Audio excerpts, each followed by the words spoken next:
औज़ुबिल्लाहिमिनश्शैतानिर्रजीम बिस्मिल्लाहिर्रहमानिर्रहीम। इस दुनिया में मसावत के पैगाम के लिए जद्दोजहद करने वाले तमाम शहीदों को, महामानवों को खिराज अक़ीदत पेश करता हूँ।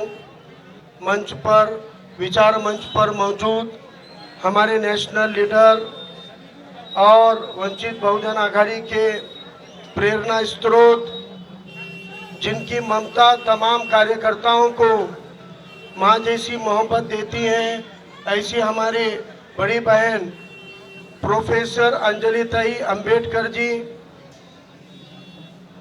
यहाँ पर मुझे बैठी हुई माँ बहनों में मुझे मेरे अम्मी भी नज़र आ रहे हैं। अरबाज अम्मी को बुलाओ, तो उनसे गुजारिश करता हूँ कि वो मंच पर आए। अंजलि ताई के साथ में वो भी बैठे हैं।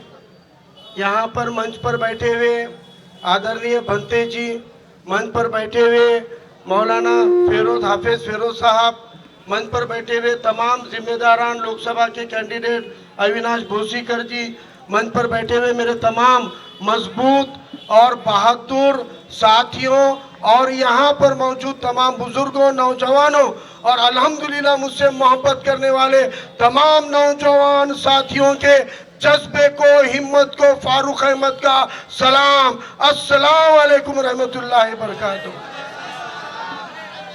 मैं अपने साथियों को, इन नौजवानों को बहादुर मानता हूँ, बागी मानता हूँ, लड़वैया मानता हूँ, क्योंकि मुख्तलिफ तरीकों के प्रेशर और साजिशों के बावजूद अल्हम्दुलिल्लाह आज नांदेड़ के नौजवान हक के साथ खड़े हुए हैं। मैं अल्लाह का शुक्रगुजार हूँ कि तूने मुझे जिंदा लोगों के बीच में खड़ा किया है, मुर्दों के बीच में नहीं।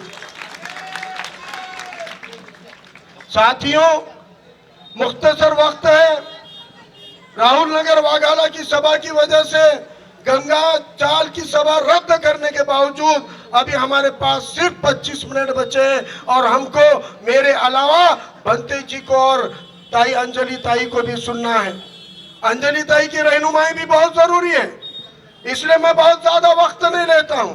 लेकिन आपको एक बात कहना चाहता हूं, फारूक अहमद को इलेक्शन लड़ने की जरूरत क्या है? फारूक अहमद चुनाव क्यों लड़ रहा है, इसका आपको वजह समझना जरूरी है।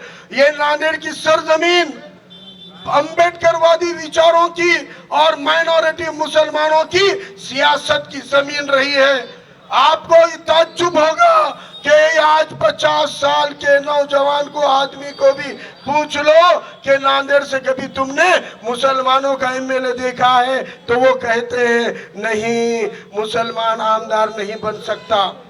आज 40 साल के, 35 साल के, 25 साल के नौजवानों को पूछो कि तुम्हारे नगर सेवक होते हैं, तुम्हारे स्टैंडिंग कमेटी का चेयरमैन होता है, तुम्हारा उपमहापौर रहता है, तुम्हारा महापौर रहता है, तुम्हारा आमदार नहीं रहता, तो नौजवानों को लगता है कि मुसलमानों का आमदार नहीं होता। नांदेड़ की तारीख है, आजाद भारत के नांदेड़ में पहला लोकसभा का खासदार इस नांदेड़ में कोई बना था तो एक बौद्ध भाई हरिहर राव सोनुड़े इस नांदेड़ का पहला खासदार बना हुआ है। इस नांदेड़ में लगातार 4 चुनाव में, खासदार की के 4 चुनाव में 2 नंबर का उम्मीदवार लोकसभा में रिपब्लिकन पार्टी का अंबेडकरवादी विचारों का रहता था।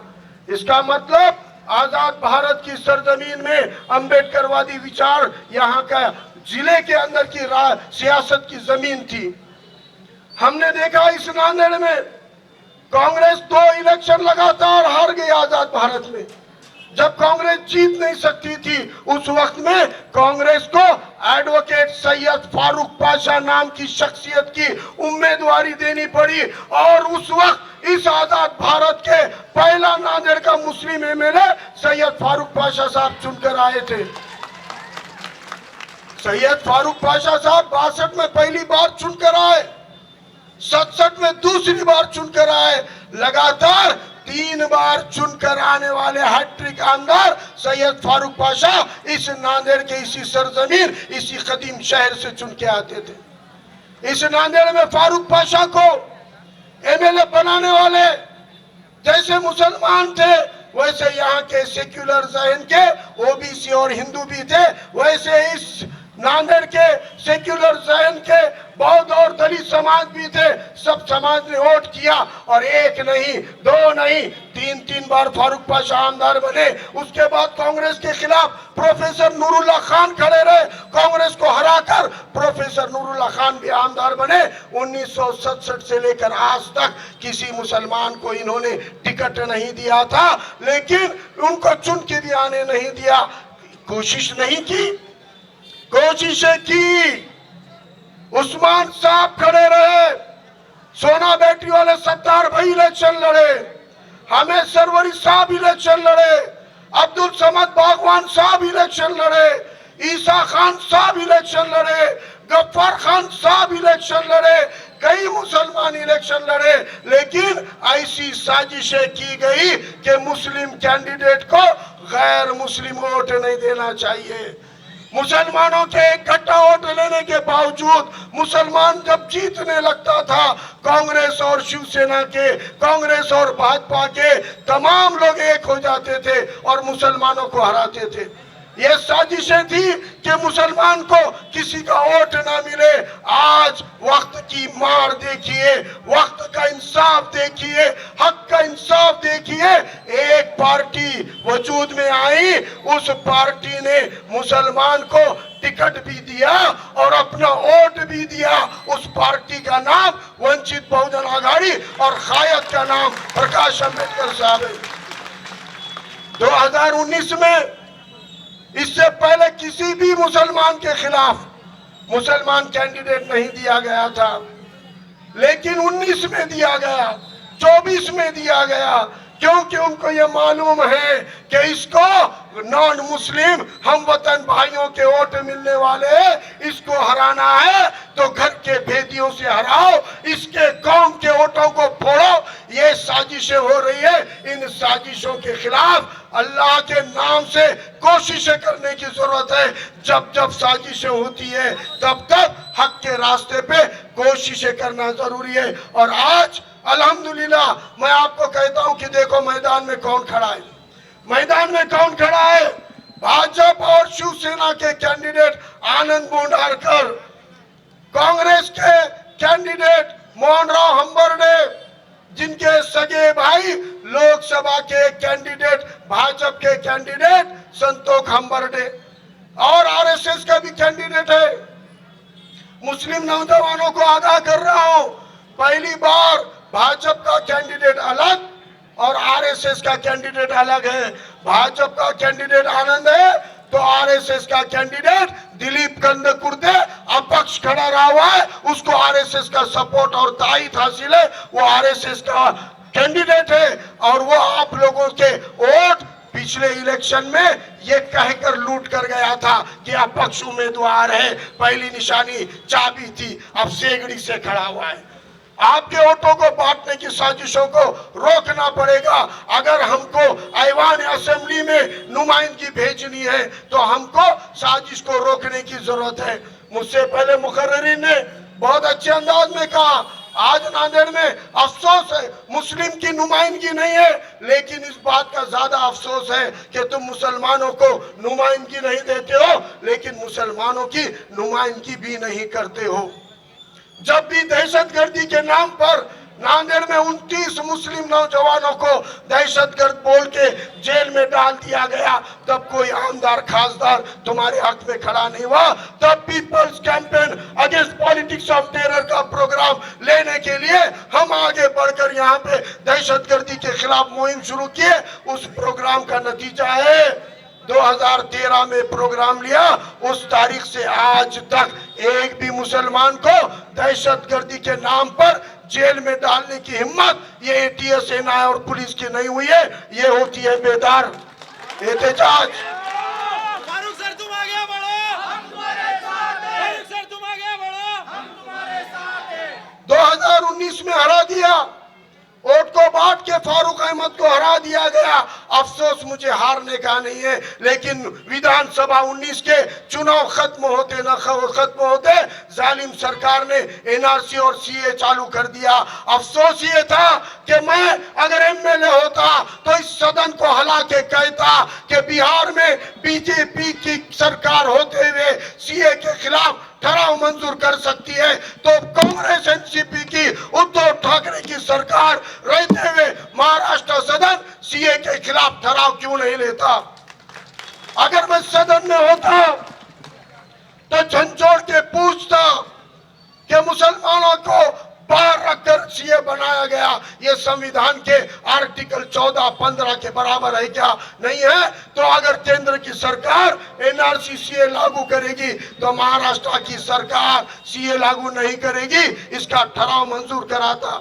उसके फौरन बाद कोविड आ गया, कोरोना आ गया। अगर एमएलए होता तो दवाखानों के अंदर बेड बढ़वाने के लिए, ऑक्सीजन के लिए, दवा इंजेक्शनों के लिए असेंबली में और सीएम से लड़ता। लेकिन अफसोस उस वक्त भी हमको लड़ाई रास्तों पे लड़नी पड़ी। मैं अगर उस वक्त एमएलए होता तो हमारे छोटे छोटे कारोबार, चाय के टपरी के, तारी के होटल बंद कर दिए गए, पुलिस के डंडे मारे गए। उस वक्त असेंबली में होता तो ये छोटे छोटे कारोबारों को खुलवाने की आवाज उठाता। अफसोस उस वक्त असेंबली में नहीं था, लेकिन रास्तों पे उतरकर जेल में जाकर भी ये दुकानें खुलवाने का एहतजाज रास्तों पे करना पड़ा। अगर असेंबली में होता तो जब राज ठाकरे मस्जिद के भोंगों की आड़ में महाराष्ट्र में दंगे फैलाना चाह रहा था, उस वक्त मेरे पार्टी के कायद सुजात अम्बेडकर ने कहा था मस्जिदों के आगे हनुमान चालीसा पढ़वाना है, दंगे कराने हैं तो राज ठाकरे अपने बेटे को भेज, अब बहुजन का बच्चा मुसलमानों के खिलाफ दंगा नहीं करेगा। ये कहने का दमखम सुजात दादा अम्बेडकर ने दिखाया।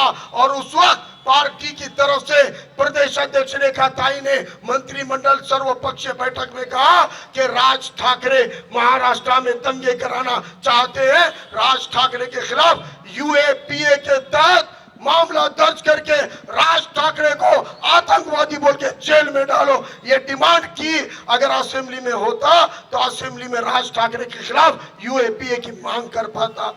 जब औरंगजेब रहमतुल्लाह के नाम पर, हजरत टीपू सुल्तान के नाम पर महाराष्ट्र में दंगे हो रहे थे, औरंगाबाद में दंगा हुआ, कोल्हापुर में दंगा हुआ, अमरावती जिले में, सोलापुर में और सभी जिलों में स्टेटस पे गुने दाखिल हो रहे थे, लॉकअप में बच्चों को डाला जा रहा था। असेंबली में होता तो मैं पूछता फडणवीस को कि फडणवीस गृह मंत्री होने के नाते बता कि आज अगर टीपू सुल्तान का स्टेटस रखने पे गुनाह दाखिल करता है तो डॉक्टर बाबा साहब अम्बेडकर ने भारत के संविधान में हजरत टीपू सुल्तान की तस्वीर लगाई है, क्या उखाड़ सकता है? मैं असेंबली में नहीं था, लेकिन रास्ते की लड़ाई अली जनाब प्रकाश अम्बेडकर साहब की क़यादत में हमने लड़ी। और औरंगजेब रहमतुल्लाह के मजार पर प्रकाश अम्बेडकर साहब खुद गए और जाकर कहा कि हाँ, मैं औरंगजेब के रहमतुल्लाह के मजार पे आया हूँ। औरंगजेब रहमतुल्लाह 54 साल इस भारत के सुल्तान रहे हैं और मैं यहाँ आया हूँ, मैंने फोटो उतारी है, क्या बिगाड़ सकते बिगाड़ो, ये बोलने का दमखम मस्जिद ने दिखाया। नबी करीम सल्लल्लाहु अलैहि वसल्लम की अगर वहां पे कहीं शान में गुस्ताखी होती है, बेहुरमती होती है, तो एक साजिश है। कल को उठ कर 1000 चमचे आ रहे हैं, कोई भी उठ के कर रहा है, यहाँ हो रही है, वहां हो रही है, बंदोबस्त क्या है? हम प्रकाश अम्बेडकर साहब को बोले कि साहब ये बेहुरमती करने वाला सामने के दरवाजे से अटक करके लाते, पीछे के दरवाजे से छोड़ देते। तब प्रकाश अम्बेडकर साहब ने कहा एक कड़क कानून बनाने की जरूरत है, जिसके तहत अगर कोई नबी की शान में गुस्ताखी करता है तो उस पर एट्रोसिटी से भी ज्यादा कड़क कानून लगाकर महीनों जेल में डालने का पैगंबर बिल अगर किसने बनाया, अली जनाब प्रकाश अम्बेडकर साहब ने बनाया।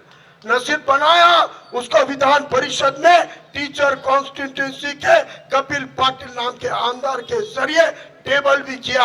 आज भी पैगंबर बिल आईवान के अंदर जिंदा है। मेरे ताई को मालूम है, मकान पे बैठकर हमने ताई के सामने ही प्रकाश अंबेडकर साहब को पैगंबर बिल बनाने की गुजारिशें की थी। इसलिए आज ये सारी चीजों के लिए ऐवान असेंबली के अंदर आवाज उठानी है। मुसलमानों के एमएलए होते तो हैं, लेकिन वो अपनी पार्टियों के गुलाम होते हैं। वो अपनी पार्टी के आका के कहे बिगर असेंबली में आवाज नहीं उठाते। मैं आपसे इल्तिजा करता हूं, एक मौका दीजिए, एक मौका दीजिए। 25 साल जिंदगी, पूरी समाजी जिंदगी खुली किताब की तरह है।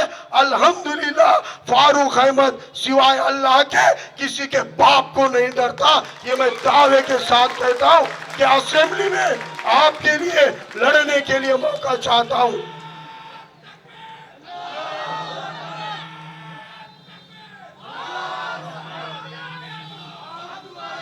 मुझे असेंबली में नुमाइंदगी के लिए आपकी लड़ाई लड़ने के लिए जाना है।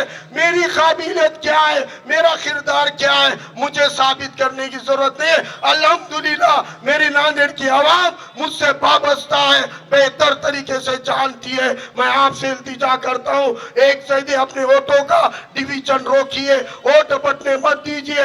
मैं यकीन और दावे के साथ कहता हूँ इंशाअल्लाह 30,000 वोट अम्बेडकरवादी विचार के, ओबीसी के और दिगर समाज के हम दावे से ले रहे हैं।